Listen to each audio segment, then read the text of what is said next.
Hi everyone, so today we're going over all things crow.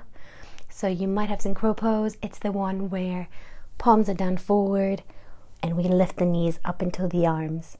So Bakasana, very commonly practiced pose. So if you don't have it in your practice, don't worry. I'll show you some quick drills that you can just use so you can get there. If you do have crow, then this might be quite good to improve it. Or even just gain more strength so you can go into crane. So crane is the one where the arms aren't as bent and you're aiming for straight arms. So let's get started. So let's have a little look at the actual movement. So when we're talking about crow pose, so as always, you want a nice wide base with your palms. So you want your palms wide open. You really want pressure into the knuckles as well. So not just the heel of the palm, whereas you're gonna get wrist sensitivity. And then you almost want to sort of bend the fingers a tiny bit and create the suction there. So you get that grip. So some people call it lion claws. That's how I call it.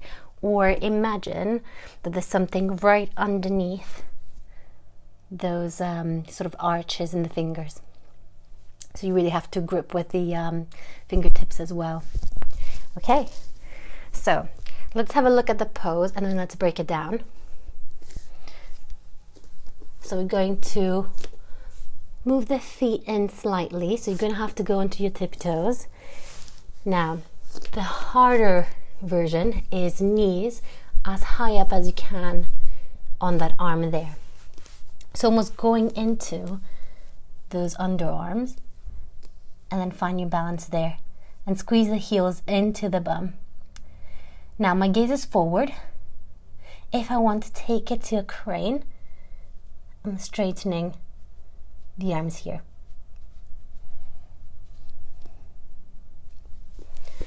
Okay, so why my gaze is forward?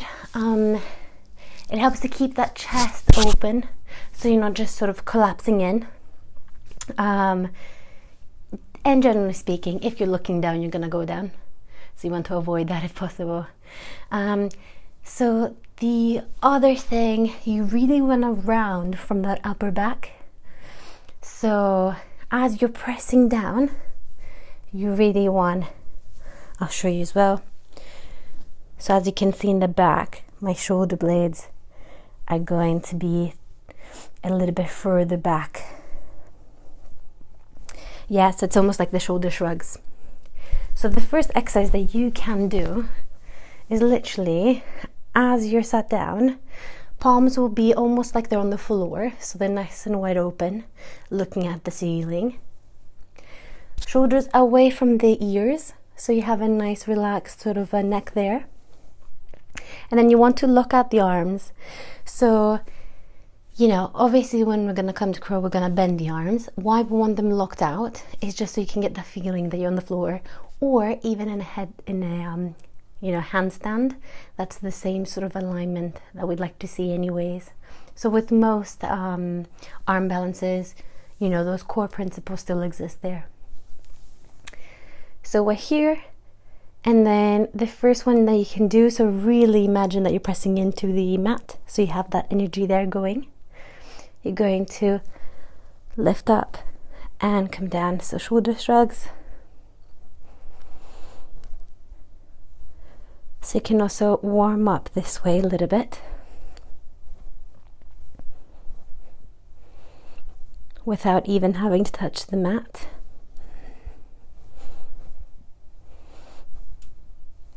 And you can get used to the idea of actually moving the shoulder blades a little bit.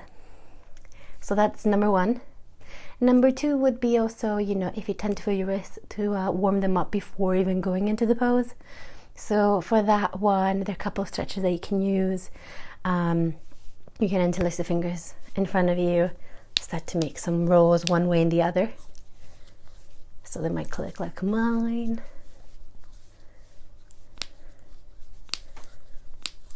And you can do that as long as needed. So the other one would also be, as you have your fingers interlaced, palms going to face the ceiling, up above the head. couple of breaths here.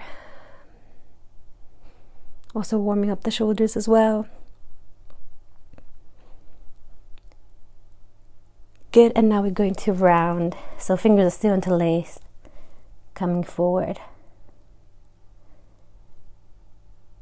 Nice, and relax.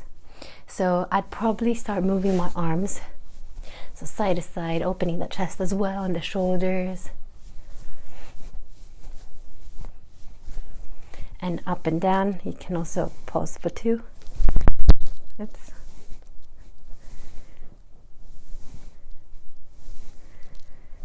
Good. And relax. All right. So next one for the wrist would probably be, you can also use this one where you want your arm nice and straight and you want to pull down on the fingers.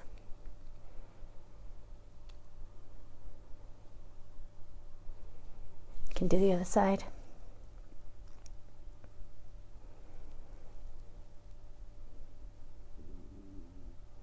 And you can do the opposite way, so the palm is facing you. So that's a different sort of sensation there. I find this one a little bit more intense than the other one.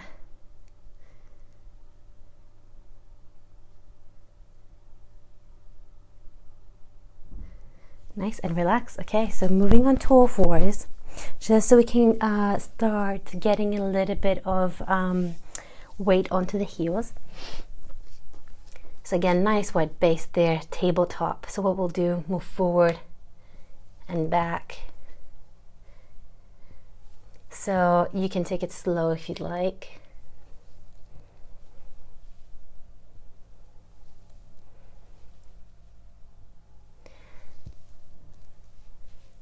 Nice. A couple side to side.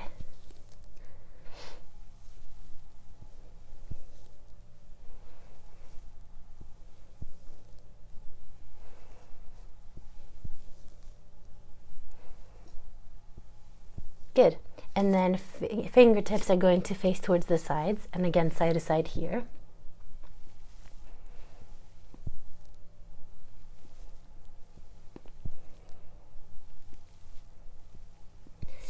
Fingers towards you. And then what we'll do here, we're going to sit back. So you're trying to still keep pressing that heel down. If it's too intense, obviously don't come back too far. And then if this is quite comfortable, the next one would probably be, if you can, lift the fingers off, but the heels will be down. So it's quite hard. It does help with strengthening. So I'll have to come a little bit forward to be able to do so myself.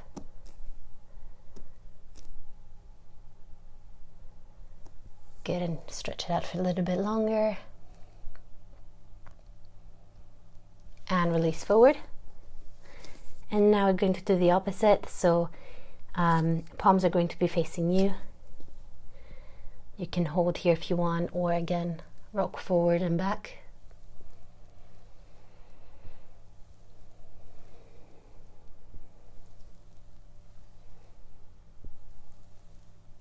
Nice. Fingertips are going to face each other, side to side.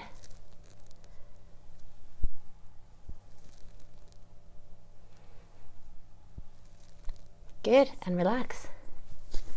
Wowza. So you should be feeling it quite a bit. The last one that we'll do for the wrist will be, we're going to have the arms forward in fists. So we really want energy, a lot of energy in the hands. So we're going to open the palms and close them. Open and close the fists, open and close, so you can start making the movement a bit quicker, as quick as you can. So you're going to feel it in your forms as well.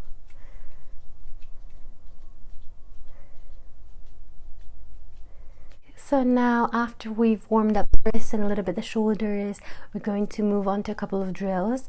So you don't have to be particularly strong for these. I think it's mainly the alignment. Once you get that alignment, it will really help. Obviously, you do want strong arms and a strong core. But I'd probably say it's more core than arms, believe it or not. Okay, so the first one, what we'll do is we'll start getting the movement down. So let's just have a look at it again. So we want to be able to be here. So that also requires flexibility. So a good way for that is if you have your feet mats with distance, toes pointing outwards a little bit if that's a little bit more comfortable for you. And then we're going to come down nice and low into a yogic squat.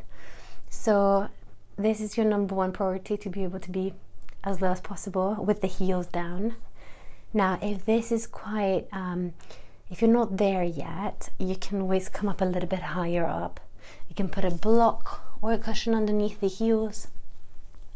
But we're trying to have a nice, chest opening here, so you're not sort of collapsing. So you can hold squat pose for a bit. You can even open the arms to the side and press into that knee and the other way. Good. So why squat is important? So it does help to set up that base. So we then move on basically like so. So it is much easier if you do have that squat.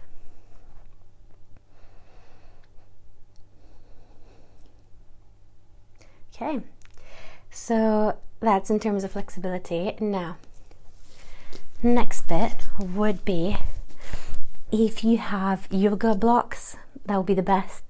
If you don't have blocks, I'll show you what you can use.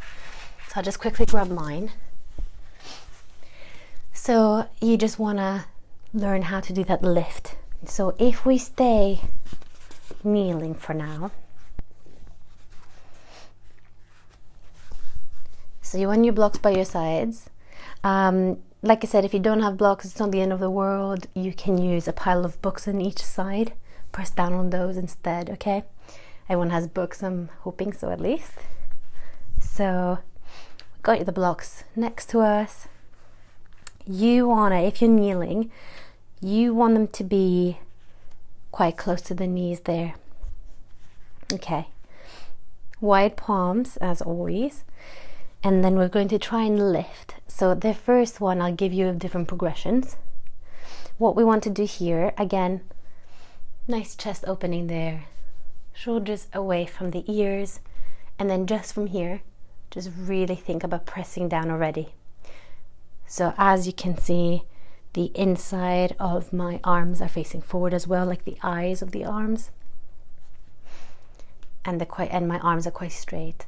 So then from here, we're going to shift forward slightly, really press down again, so I'm nice and lifted. And then engage the lower abs more than anything. And as you can see, I'm going to start making that rounded movement. So for that one, as you're pressing down, you really want to round from the upper back there. So like so. So if we're here, scoop the tailbone in a tiny bit. And then from here, try and bring the knees as close as you can to the chest. So let's have a go. And relax. So pressing down, really press from the shoulders as well. Round the upper back a tiny bit. The shoulders are still away from the ears. And then from here, engage the lower abs to join the knees a tiny bit. So that, as you saw, my feet were still down on the mat, and that's level 1. So I'll show that one again. So level 1, press down, shift forward, engage the lower abs, tuck the tailbone in a tiny bit, and bring the knees in and down. So I'm doing it super slow. If let's say that you're dedicating a practice towards crow, I'll probably do a couple. Hold and pause. Hold and pause. Hold and pause. And relax. It is tough. I'm already quite out of breath. So, if you need a bit of a longer break, go for it. So, the next one will be a level 2. and level 3 slash. So for that one, same movement. This time the feet will also be off the mat with you. So arms down, same principles again.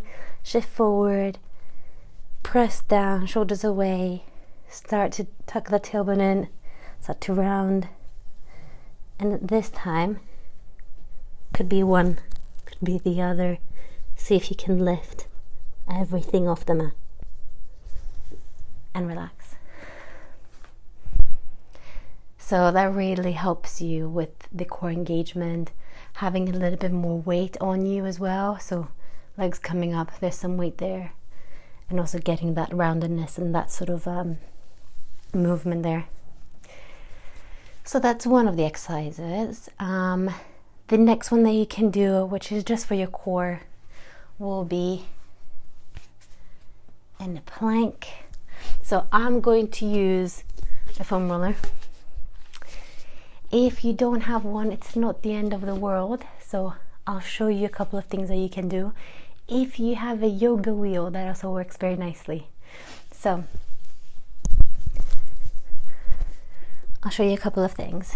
So let's say that we're in a plank, because again, we're using the arms and the core there. The top of the feet will be on that foam roller. So nice and strong. So even in the plank, by the way, you still want that upper body to be rounding. So I hope that everyone can see that. I don't want to just chill there. I want to really scoop the tailbone, the lower abs, and push the shoulder blades back. So from here, I should have had a little bit higher up. There we go. You want to come in and come out. So I'd probably do that one a little bit again. So I'm here, bring everything in, round, come back out. Let's do that again. Bring everything in, press, and out. One more time, everything in and out. So again, you're doing the same sort of motion. So you're still going, the end goal is still looking like a crow, right? And you're using all the same muscles. But this works your core a little bit more. And it's still supported. So you're not sort of jumping into crow. You're not completely lifting the feet off the mat. So it gives you a little bit more of a, isolation there. So if you don't have a yoga wheel and you don't have a foam roller, the next best thing would be from a plank, right? So get that nice line there.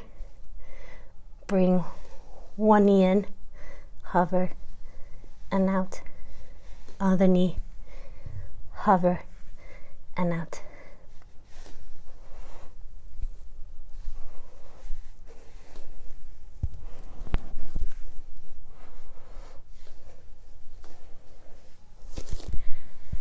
So it is, obviously you don't have both the legs in, but you are still holding that position, and you do have one knee at a time in.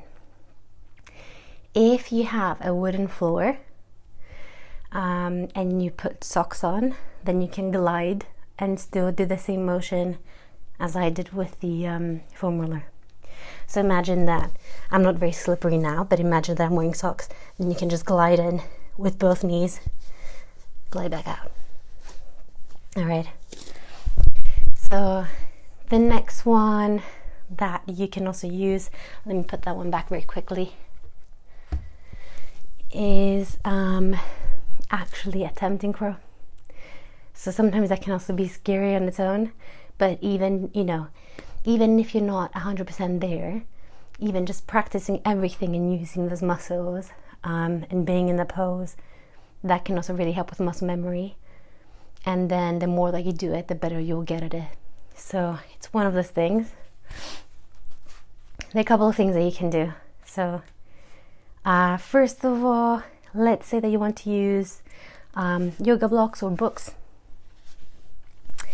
If it's hard for you to bring the feet off then you can just use them so you have a little bit of an extra height there. So I'll show you very quickly. I'll set off like so. So I have my 2 blocks side to side.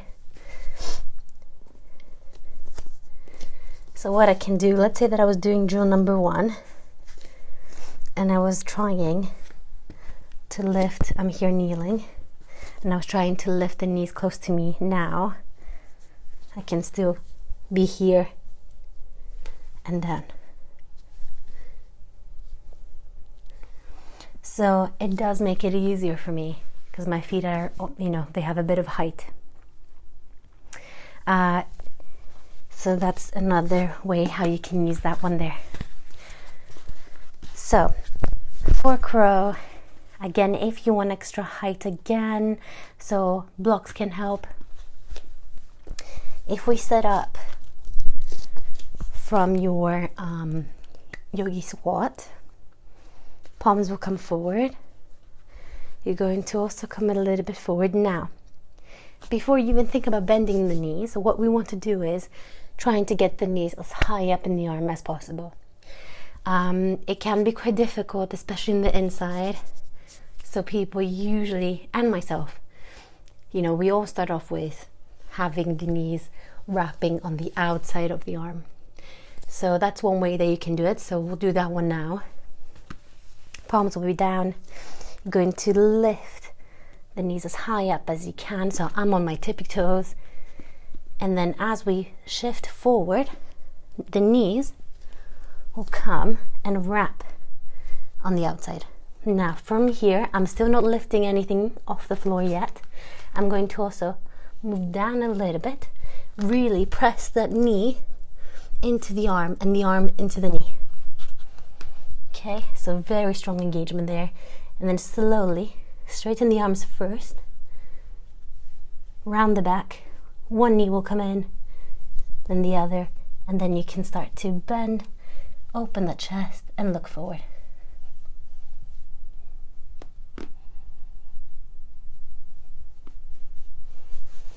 And then here. So tiring. So that's one way. So you have a little bit of space there, and then you're wrapping on the outside. So that's also a bit easier. So if you want to just learn how to wrap, let's say I'm in my squat, even just here before you move into anything, really press the knee into the arm. I don't know if you can see that. So I'm relaxed, and then I'm really pressing, and then with the arms you're also really pressing out. So you might be able to see that I'm shaking a little bit. So that's one way. So you're already doing all the motions before going into the pose. Now, if it's still quite scary, I'd use some pillows so you don't think that you're going to smack your head forward. Alright, so if we do that one again for level 1, blocks will be forward. Coming into my squat, right? And then from here, arms down very nicely, pressing down, lift the knees up. You might walk it in, bend them, try and get them as high up. We're going to wrap, right? We're going for level 1. Wrap, really start pressing into the knee into the arm already. Lift one, lift the other, upper body rounds, and then you can bend and being crow and look forward. And then if you fall, then you have a pillow, so you don't smack your head. So it's always really good.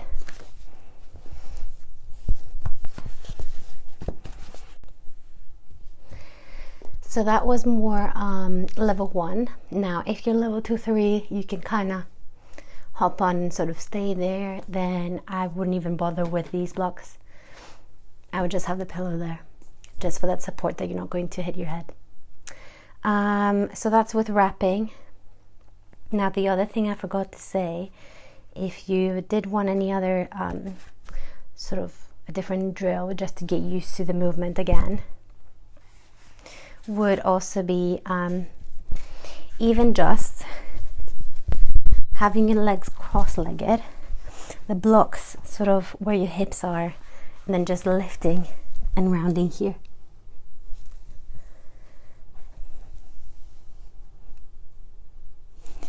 So again, you're really pressing down on the mat, same sort of movement, upper body rounds,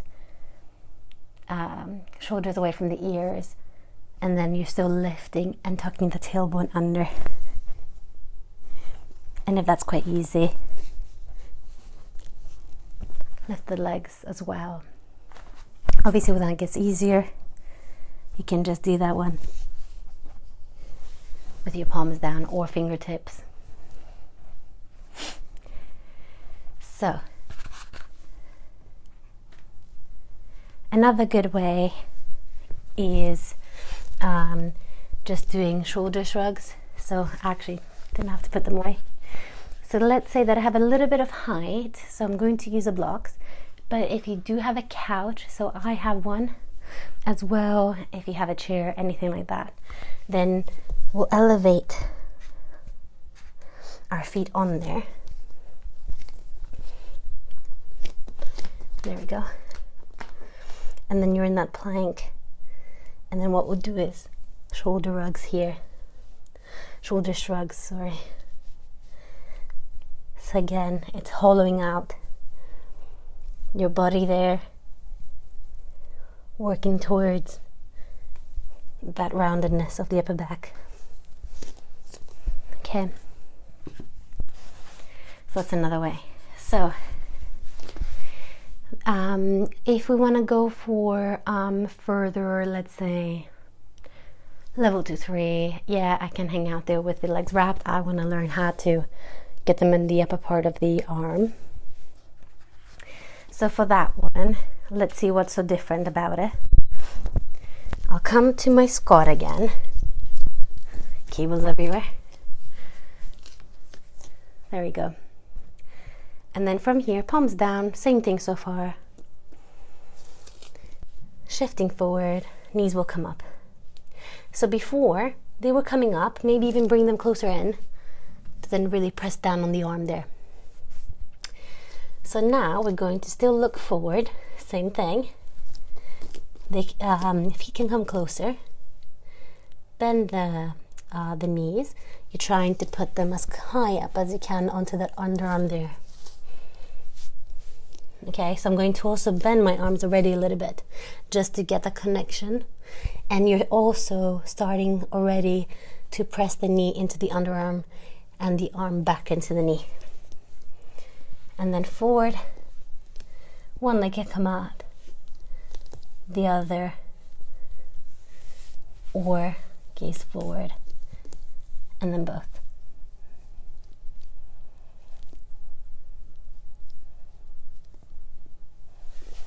So again, you do have that same motion with the upper back. This one can be a bit more comfortable. So, you know, if you come up there and you think, oh, I don't really like that sensation, you just get used to it more than anything. So that's fine. It's just all about practice. The other thing is, it is a little bit harder on the core than the other one. Because with the other one, because you have that wrapping sensation with the legs, you do have that extra support there. Whereas now, it's hard on the core. So that's one thing that you can maybe also think about working on a little bit more if you find that. So the other thing that you can do with this, again, if you did want some height for the arms, you can use blocks. And again, same thing. From a squat, shift forward, bring the knees up as high as you can and the bum up. I'd walk it in. There we go. Bend. Bend. And then lift and lift. So that helps. So, you know, blocks are a little bit softer. If you have books, it might be similar to the floor. but the height is just closer to you. It's just easier to lift up. The other thing that you can do is, if you're here in the squat, so it's a mini one, it's almost like a little frog.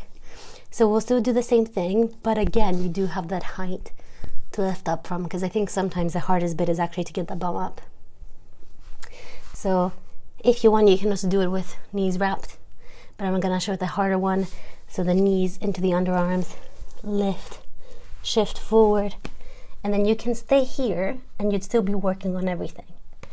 Or you can lift.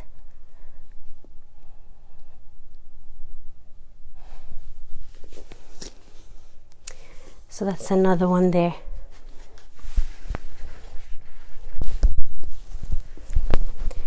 Okay.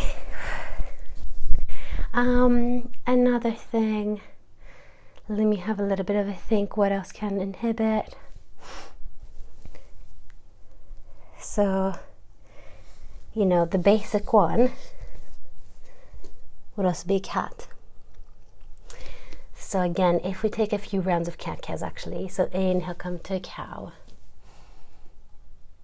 Exhale to a cat and round, and then pause here.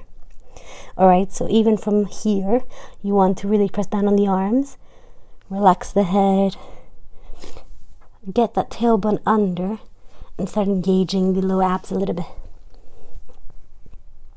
Inhale, cow. Exhale, cat. Inhale, cow. Exhale, cat. And pause. So from here, the other thing that you can do, tuck the toes under, hover the knees. So again, you're working towards that upper body roundness and also your core. So you should be feeling those lower abs. So if you wanted to make it a bit harder, lift the one knee, then the other. And if you want to make it look a little bit more like crow, so from here, lift the one leg, you can bring it in, back out. Same thing, lift, in, back out. So lift, bring in, and out.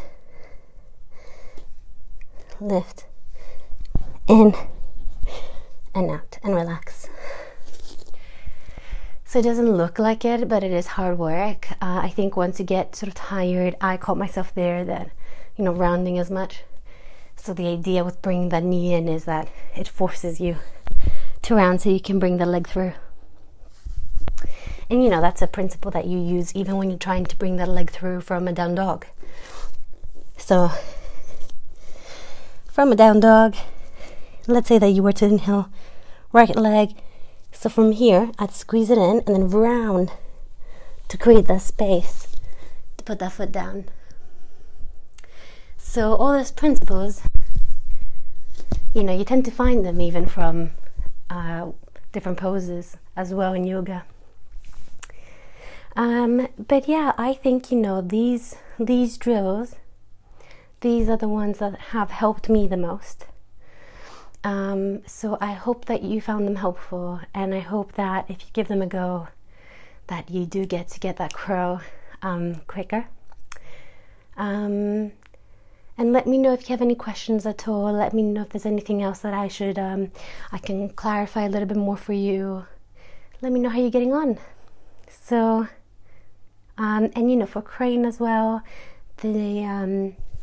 what you'd have to be doing if you wanted to progress to that is get all your crows to be perfect, super easy, and then after that, the next step would be to just straighten the arms. So once you've gotten this, try and keep it, press the arms back into the knees, have a nice opening with the chest, look forward now, not down and forward, but completely forward, and try and straighten the arms there. All right, so good luck with your journey. I'm super excited for you. Please tag other people who would be interested to have a look at this video and let me know how you found it. So thank you so much. Namaste.